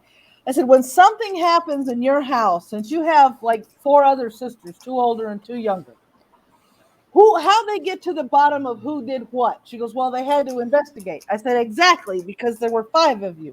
I said, being an only kid, growing up an only kid was not the easiest thing because I didn't even have to be home. Shit broke. It was my fault. There was literally a point where I walked in the door and said, "You do realize such and such glass in the kitchen was broken." And I looked at my mom and went, "I've been in school all day. How did I break it?" It doesn't matter. It says you. You're on the hook. You're the blame. No, that's funny. Sherardi in the chat is talking about fillet knives. I remember my buddy Charles, his dad, it was my buddy's birthday. His dad gives him a knife for gutting fish. Yeah, a fillet knife. And tells him, "Hey, this is sharp as fuck. Don't cut yourself." He puts it in the sheath on his fucking hip and puts it in backwards. It cuts right through the leather sheath and into his goddamn leg. Took him about 15 seconds. Meanwhile, I got my dad. We used to go to Destin, we'd get all of our seafood. He bought, I think, a large fucking bag of oysters. We came home. All this is back to night, of course. We came home and he decided he was going to teach me how to shuck oysters. Now, he knew how to shuck oysters. I'm sitting next to him trying to keep up with the speed in which he's shucking the oyster, trying to teach me how to shuck an oyster. And after about 4 times showing me, he hands me the knife and he hands me the closed oyster and he goes, "Okay, now you do it." I love my dad, but this bastard stood and laughed at me for 15 minutes as I tried to figure out how to shuck the oyster because he did it too fast for me to follow. And I heard my mom go, "You did that on purpose, didn't you, Yvonne?" He goes, "There are some things in life that parents just have to relish in, and this is one of them." That sounds about something like my mom would do. Yeah. But no, I mean, the thing is these people think that you can have a sanitized world. You can't. No. All right, you're not going to. The whole purpose when they first came up with the idea of child protective services, and it started to take off. The whole purpose was, well, there's people, there's people out there that just don't know how to raise their kids. They need to learn these parenting skills. Okay, so this was going to be an educational tool. Look what it's turned into. Does it do any education really at all? No. Its whole primary focus isn't education. Its whole primary focus is enforcement. And they do a shit job of that.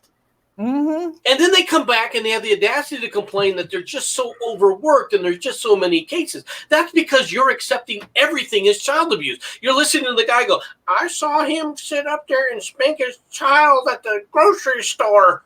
Yeah, okay, well, click. That should have been the response. No, it's worse than that. There was one time, my son, he was 10 at the time. It was my daughter Corona's birthday. We took the whole family to Abby's, and one of my best friends was there, my buddy Travis. And we're all having a good time, and then it's time to go. Well, my son started being a little jerk. So I escort him outside and I have him stare at the brick wall. That's all I did. I did not hit him. I did raise my voice just a little bit to get my point across because he didn't want to move at first. And we're in goddamn Abby's, a public pizza place. You know what I mean? Yeah. I'm not trying to fucking get DHS called up. But I got the cops called on me. A Mexican family were glaring at me, and then suddenly the cops stopped us 2 blocks down the road. I wonder what happened. I mean, Yeah, all I did was look at the wall. You're in trouble. When we get home, you're grounded. That got the cops called on me, and the cop damn near handcuffed me. And I knew the cop from high school. He was the resource officer. I tightened up just a bit and said, "You're not going to cuff me in front of my kids." And he let go. He could have leveled me. Yeah. Like he could have, but he didn't. Out Well, comes like the we taser. Yeah. We were about- Bad Dodge is doing the funky chicken. It was like Paul was about almost 2, I think. We were in a restaurant with my parents, and he started acting up. And I just looked over at him and said, "Do we need to go to the restroom?" Because he was in the middle of potty training. And all of a sudden, he got quiet. And Mom said, "Is there a difference between restroom and potty?" I said, "Potty is he goes potty. Restroom is Mommy takes him into the restroom, tears his little ass up, and we stay in the restroom until he's quiet." Mom goes, "Ah, that's the difference." I said, "Yes, that's the difference. Because he knows not to act this way in public." And That's another thing. And I'm not going to ruin everybody's dinner by having him wail in the middle of a restaurant. So do we need to go to the restroom? And Paul went, "No, Mama." Yeah, that's another thing, though. These with this entitlement crap. All right, you're not teaching these kids to act responsibly. There's too many people that are not disciplining their kids on. Look, you don't do it in this kind of a setting. This isn't the time. This isn't about you. There are other people here, and you need to learn to respect them. Yep. And that's a big problem. Is there's a lot of people that don't respect the people around them. They just don't, because it's all about them. They've only been taught that they are the center of the universe. Yeah. Mm-hmm. It's you can see it in the way kids act today, and the sense of entitlement is just sickening at this point, because they think that they deserve everything. And I'm looking at these kids going, "For what? What did you do to deserve this? Because I don't see that you did anything to deserve this shit." And I remember, as he got older, I homeschooled him. I had to pull him out of school because they kept trying to tell me that he had ADD and I needed to drug him, which I refused. I took him to a child psychologist, and they told me because of the different moves from school to school, he was literally got to the point where he had no interest in learning, and that it was my job as a parent to get him interested in learning again. And the school wouldn't listen to me. So I'm like, okay, I'm just going to homeschool him. And that's what I did. And then we were talking when he was in his teens, and he told me what he wanted to do. And he said, "Well, Mom, first, I want to be a firefighter." I said, "Okay." And then he looked at me and he goes, "You have that look on your face." I said, "As a mom, it is my duty to be proud of the life choices that you make if they steer you in the right direction. It is also my job as a parent to be worried as hell when you want to be a police officer, a firefighter, go into the military, and so forth, because those are high danger jobs and you have a risk of being hurt. So right now, this is the mommy face of, I'm proud of you, but I'm going to worry my ass off when you become a firefighter." So later on, he's like, "Well, I want to, be a video game developer." And I'm like, "Well, you have to have a plan B in case that falls through." And he goes, "Oh, Mom, I have a plan B. I'm going to be a police officer." And then after about 3 seconds of silence, he goes, "There's that mommy face again." And I went, "Yep."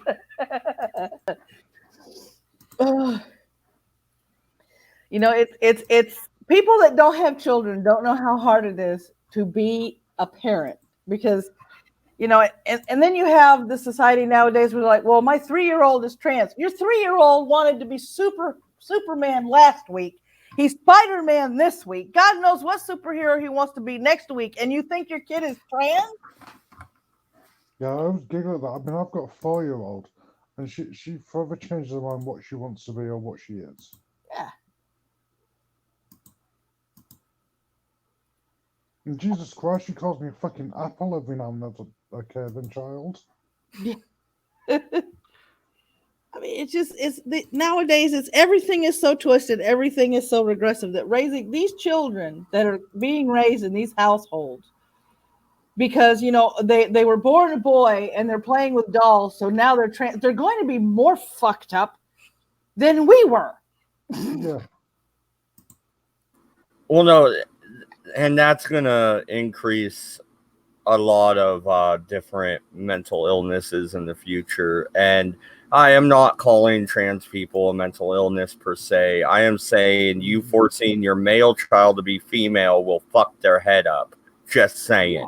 I was like, I've had people on Twitter that I've gotten into conversations with when I told them I'm a tomboy. Try and convince me in my 40s that means I'm trans. I'm like, no, that's bullshit. I'm a woman, 100% woman. I am just, I just have more fun doing guy things. That doesn't make me transgender. It makes me a tomboy. Sounds bigoted to me. Yeah. I'm not transphobia. Yeah, monster. No. No, it really is ridiculous. And wrapping this all around to the very beginning, you can't censor speech for sure.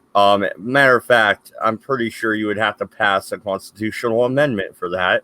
Last I checked, and I am a history major, so I kind of know a little bit about the Constitution. You need to do something to ban a certain class of speech, and I don't see the states ratifying that anytime soon. Also, video games. I'm not going back to the 90s. I love Friends, but no. All right, just stop. Yeah, but once again, I think that the problem with that is they're looking at us. People are conflating a social and an individual. Yeah. They're conflating the social, trying to create a social solution to somehow affect a specific individual's behavior. And that's never going to happen. It may work for that individual, but what's the ramifications from that social decision that you made? What's the ramification for the rest of society?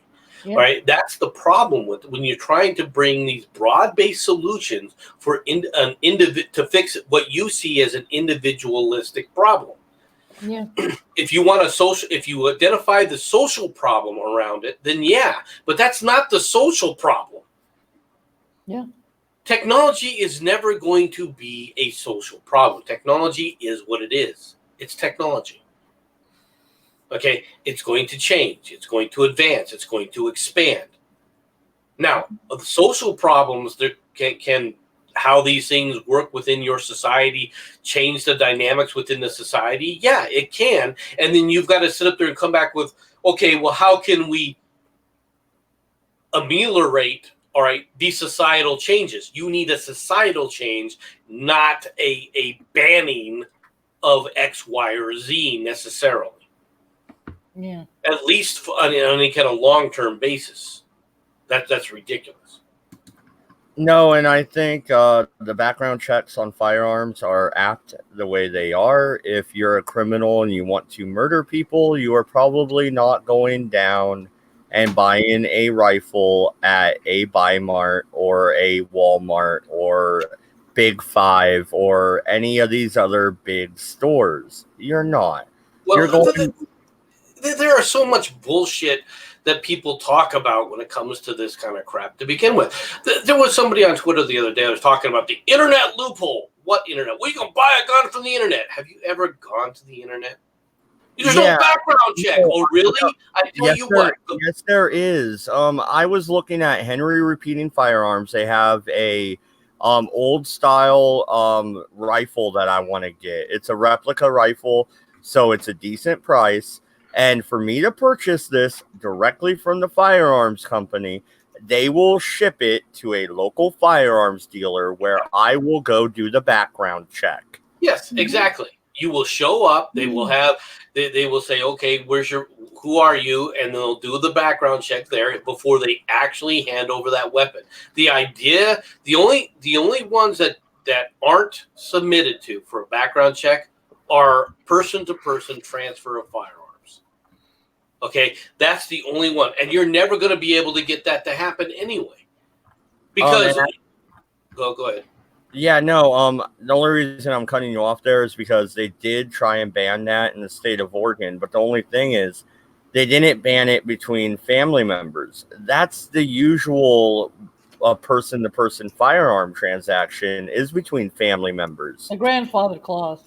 Exactly. So, I mean, they're not stopping anything there either. Right, because well, let's be honest. Who, if you're a criminal, right, and you're trying to get it from one of your buddies who's also, who wants to commit a criminal act, which giving you a firearm is a criminal act. To knowingly give somebody who's a known felon a firearm is criminal. It's already breaking the law.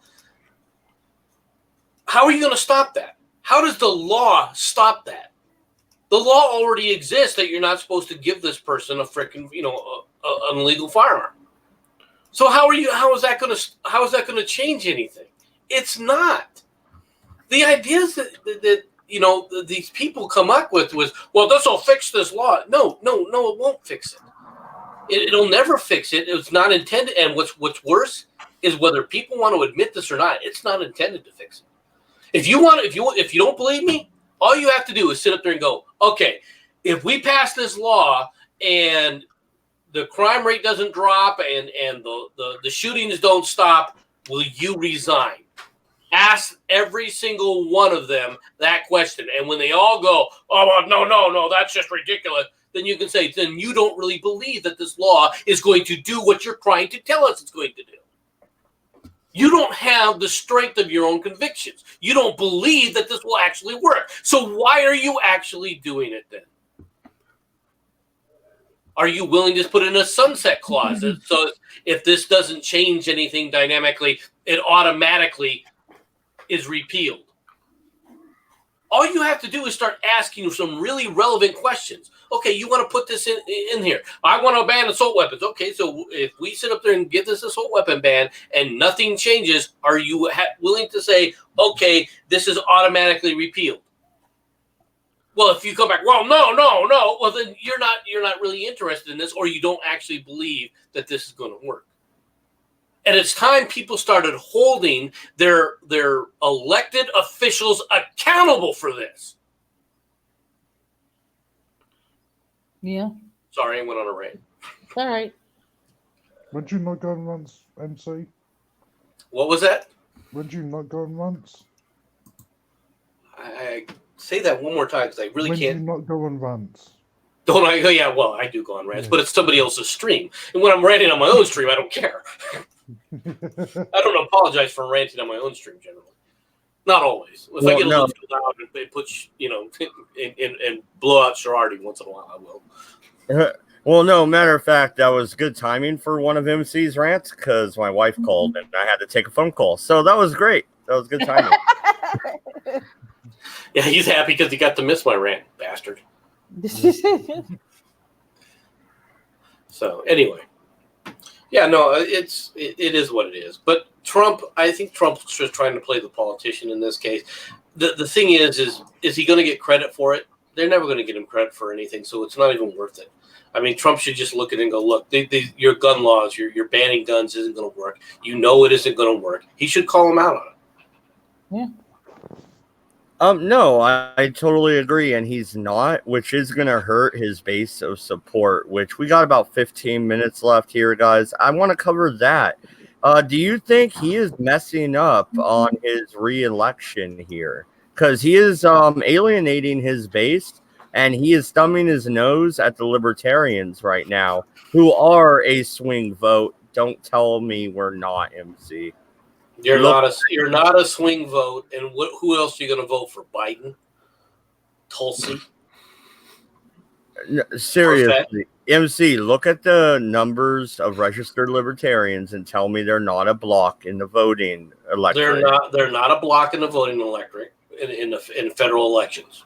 Like it or not, you have no power in the federal election, and you will never have power in the federal elections. And the reason is because you haven't sit up there and coalesced behind an idea that isn't easy to sit up there and get co-opted by one of the other two major parties. You've already lost your big thrill, which was, well, we want to make marijuana laws. We want to make it legal across the country. Okay, you've made it from state to state. You now have Kamala Harris saying she wants to introduce legislation to make it legal, marijuana legal in the United States, something that they should have been doing for a long time.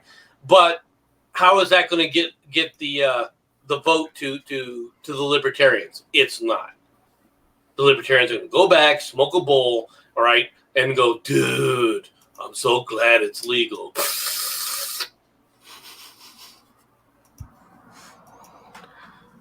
Am I wrong? I do believe you're wrong. I believe that the increase in voter numbers that are registered libertarians is proof that you're wrong. But I'm not in the mood to argue that right now, because there is a bigger issue at play here, and that is the Republican base that is very anti-gun confiscation and or increased gun laws. The NRA might be dropping apart, but there's other groups that are getting those members. Well, the NRA actually placed a call to Trump to talk about these red flag laws because they're against these red flag laws. I really don't think that to be honest, what's Trump going to do? It's going to take legislation to move it through. And I don't see the legislation. I hear a lot of talk. I see a lot of smoke. And 2 weeks from now, no one will be talking about this, and it'll all go back to nothing again. Just like Parkland. Okay, real quick, Flying Falcon. It's not a fetish, but yes, I do like Liberty Doll, and fuck off. But no. I'm sorry, man, Dodge. When it comes to politics, libertarians aren't gonna do anything. We lost Mad. Hello. Well, hence the point that I was trying to make. They just can't be counted on.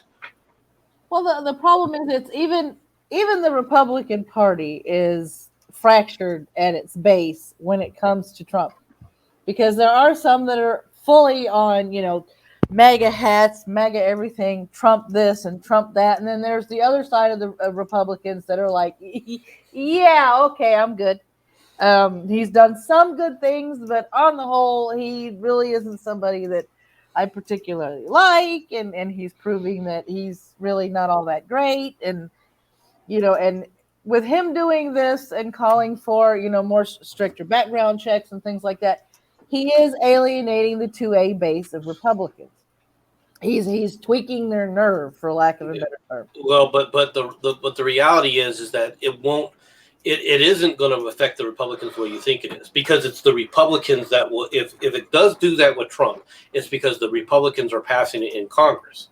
Yeah. Okay. So from that standpoint, I don't think that's going to have that effect on Trump. I really don't. They're going to be madder at the legislator. They're going to be madder at people like Rand Paul and Mitch McConnell than they will be toward Trump. All right. If it comes to any actual legislation that goes through. Yeah, but even if the legislation goes through, he's the one that has to sign off on it, and then all eyes will be on him. Well, but the only way it can go through is with a serious amount of bipartisan support. And at that point, it becomes a political calculation. Can you dare not sign it? Okay. Yeah, All right, because it would take it's going to take massive bipartisan support to actually push something like that, even through Congress. Okay, and while a lot of people are trying to verbally say, "Oh yeah, there's a lot of movement," it's the same group of people who are saying that said the same thing after Parkland. Yeah, and that we're promoting it. So in reality, I think a lot of this at this point in time is all smoke and mirrors. I really do. I really think it's just a matter of, okay, we're just going to talk to the press. We'll talk in front of the cameras. But really, when it comes down to anything actually happening, I don't think anything moves. I don't think anything changes. Yeah, I can see that. Well, no, and that's a good point too. I like Rand Paul. But the thing is, him trying to play this game where he wants to support Trump to get his political clout isn't going to work for him. Not when he is his father's son, ultimately. This is kind of betraying his own base, right? How? His base is the Republicans in Kentucky. How is he betraying his base? I don't know if that is his true base, but fair enough. Well, I mean, he's a senator from Kentucky, right? Yeah, but even he calls himself fucking libertarian leaning. Everybody knows where Well, he's if you're going to be libertarian leaning the way he's talking about it, you're a small government person. But a small government person was the original home of the Republican Party. All right. It's only lately when you've got these Rockefeller Republicans basically that are in control of the entire party. And Mitch McConnell is one of them. I will admit that. This go along, get along crowd is a major issue within the Republican base. And Maddie's right. The Republican base is fractured. It's not just fractured because of Trump, though. Trump is a symptom of that fracture. Trump is not the cause of that fracture, in my mind. All right. Trump exists because of that fracture, not the other way around, in my opinion. Yeah, I can see that.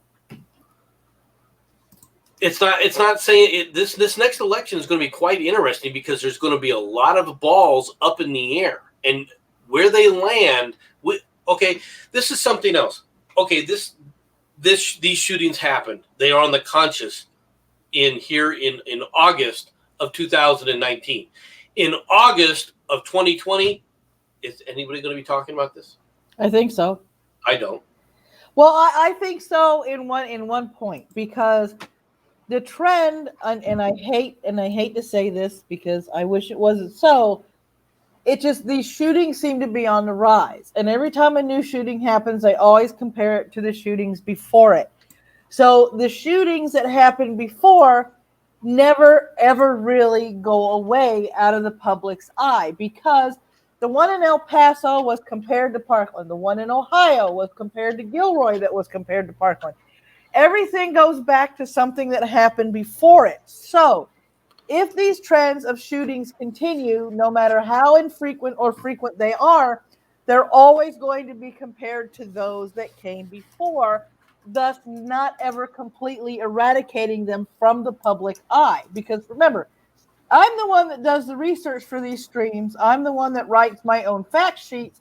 So I'm seeing the mainstream media constantly compare current shootings to past shootings.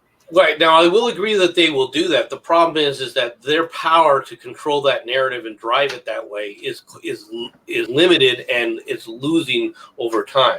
Over time, they're losing that ability. I can see that to a certain extent, but as long as Trump is in office, it doesn't matter what he does. He can do no right. This is a definite juxtaposition to Obama's 8 years, where no matter what he did, the majority of the people saw Obama as not doing any wrong. And no matter what Trump does to remedy any situation, he's wrong. He can't do anything right, and he's being demonized because of the way the mainstream media is portraying him. People, right, and I'm not saying everybody, but there is a large amount of people that are easily, taking from that bowl that is called propaganda in spoonfuls at a time, because they'd rather be spoon-fed the information than go and verify the information and make sure that the information that they're being fed is accurate. While that's true to a large extent, it's also creating a major backlash on the media. It is. But only to those who think critically. But that isn't just us who think critically, because the media's likability rating, for lack of a better term, popularity, whatever, is really in the toilet right now, and they're getting called out more and more. Trump, all right, after all the AOC things, for example, the party, the Gang of Four crap that went down, Trump's numbers were actually continually growing up and up and up. Now, they seem to have taken a slight hit this time, but I don't think that hit is a major hit on the gun issue at all. All right, it's not happening that way. So I think that the response along these lines, all right, isn't going to have any kind of long-term effect. Now, I do believe that the press, I do believe you're correct in that the press will attempt to try and keep driving by the of August in 2020, people's reservoir of listening to it they're going to be totally sick of it. All right, and so it's going to be falling on deaf ears. That's why the narrative, they'll be looking for some new narrative, some new thing that Trump says, some new issue to try and exploit. I can sort of agree with that, but still, the media. There's more and more people. I will agree with you on this. There are more and more people that are seeing a trend in the media that are becoming awakened, to avoid the word woke because we know the connotations that word has, that are waking up to the fact that there's a massive narrative being spun in the left, that AOC and her axis of stupid people is, they're prominent, they won't shut up, and that there is a trend to look toward Trump. But the problem is, the more Trump is vilified by people on the left, the more the people on the left are going to realize that we're going to have another 4 years of people pitching a hissy fit because Trump is going to be president again for another 4 years. And it's just more and more people are waking up to the fact because things are being repeated, patterns are being repeated, and when you pick up on the patterns, you begin to understand. Like every time, damn it, there goes my ADD. I had the perfect fucking example, and then my brain went, ha, you're going to forget that example now. I hate my ADD sometimes.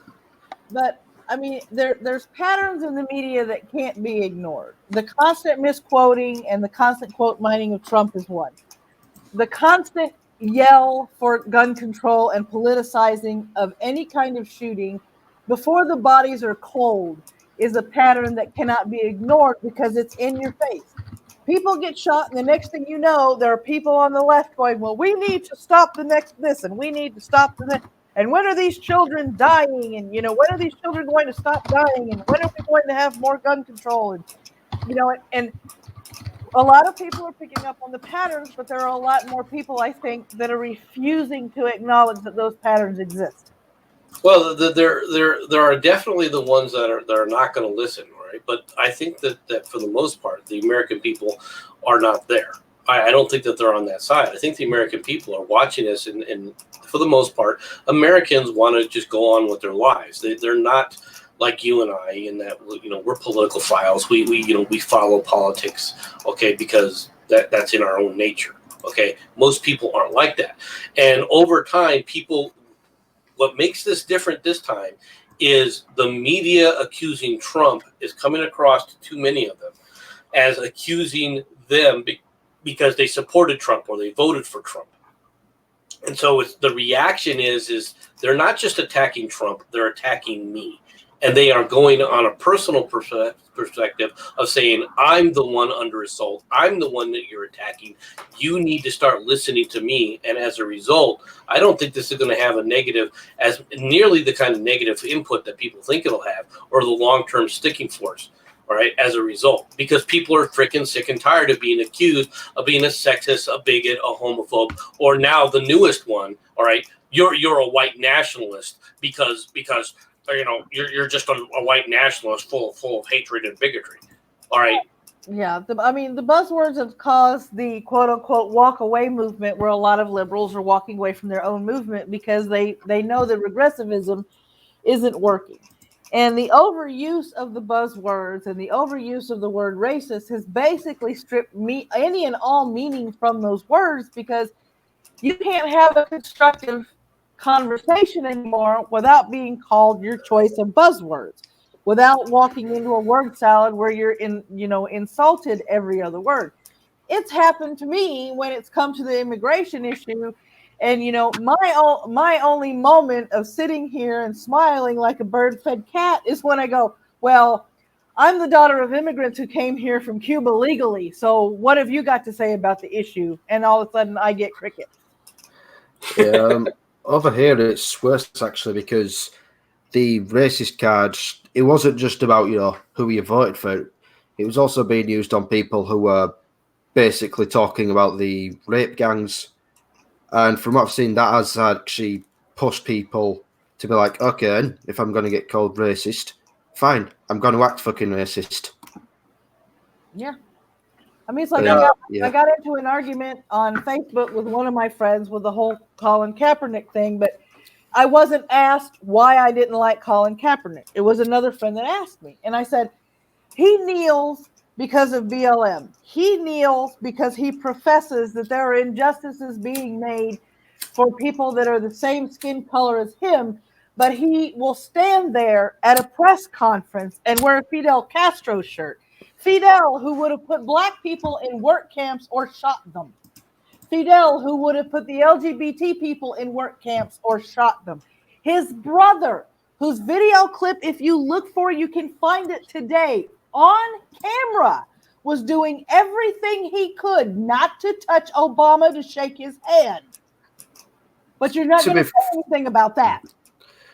To be fair, I wouldn't want to shake Obama's hand either.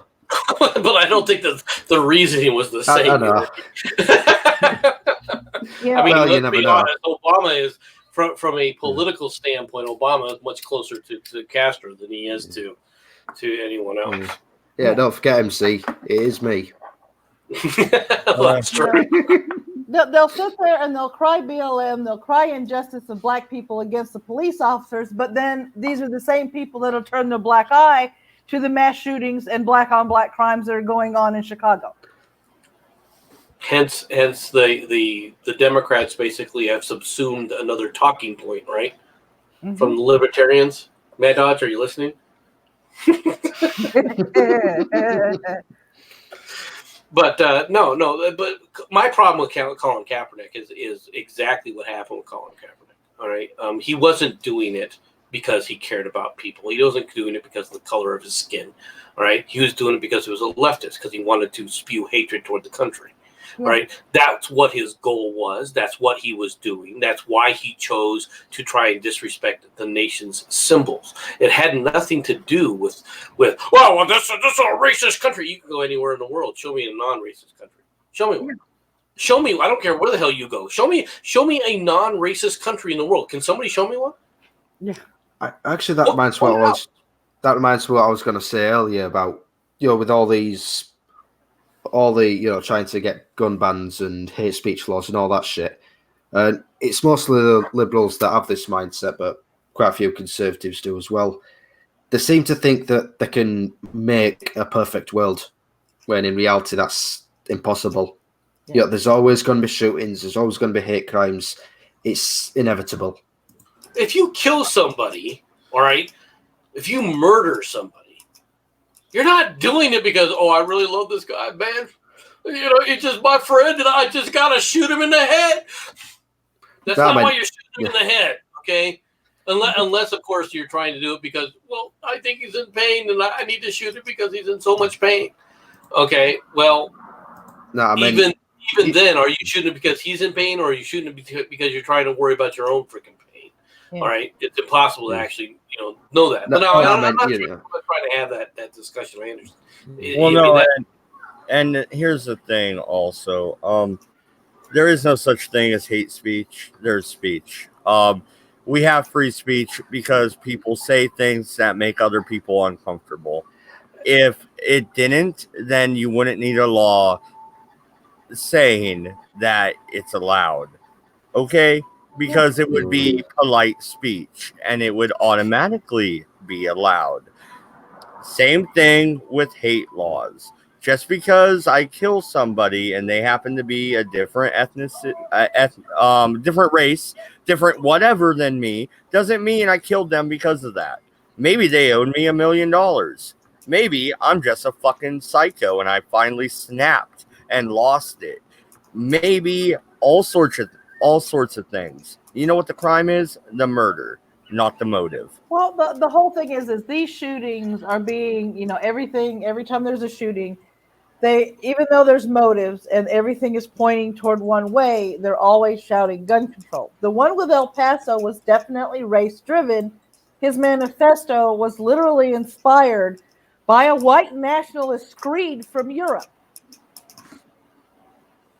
Yeah, but it was also because of the leftist portion of it that the planet is doomed anyway. The nihilistic mentality behind it was a major part of it, in my opinion. I read all 4 pages on the live stream. There was that. There was toutings of socialism. There was the erasure of the white race, which came directly from the screed. And I mean, if you compare that European screed written by that guy and that kid's manifesto, and what AOC and her axis of stupid was saying, everything points to a regressive left or a white nationalist point of view. None of it points to what Trump has been saying. The problem is they keep pointing to Trump because they're misquoting him. When he says they're animals, he's referring to MS-13, not the people that are walking 2,500 miles with their children, who, in my opinion, should have their children taken away from them by force marching them that fucking far to come to this country to do whatever they want to do, because there's the marked difference in between the two. Whenever he says they're vermin, they're animals, they're lower than life, he's not referring to the people at the border that are trying to seek asylum, or the people that are at the border that are crossing illegally, that are citizens in their country. He's talking about the gang members coming from Central America. Yeah, but they already know that. The worst part about it is they know all that. They know that that's not what he's talking about, and they're intentionally acting as if no, he's talking about something. He's talking about this actual person. He's calling Mexicans this. They're doing that intentionally. So who is it that's spreading the hate? Who is it that's spreading deceit and lies about this stuff? It's the propaganda machine. It's the propaganda media machine. and the ones they support. Yeah. It's the mainstream media being the propaganda machine for the regressive leftist movement. Take that what you will. Absolutely. And I think about here, we're going to wrap it up, because here in about 5 minutes or so, Irate Prostate's going to get started. So if you guys are bored and you want to go check out another live stream, head over there. Tell them Mad Dodge sent you. Thank you, everybody, for tuning in. I got some stuff to do tomorrow, so I definitely won't be back tomorrow unless it's a late night stream. But I'll try and rejoin everybody this weekend, and we're definitely going to be on for Sunday, as long as MC doesn't take off at another CIA black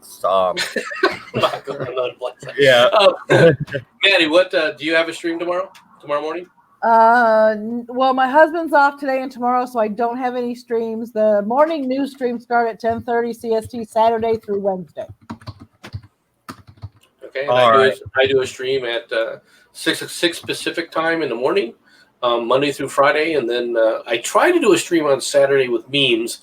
That's becoming problematic because I've been beating memes up a little bit too much lately, so to be honest. But and then of course we do the World War I stream rather on Sunday. So, and yes, yeah.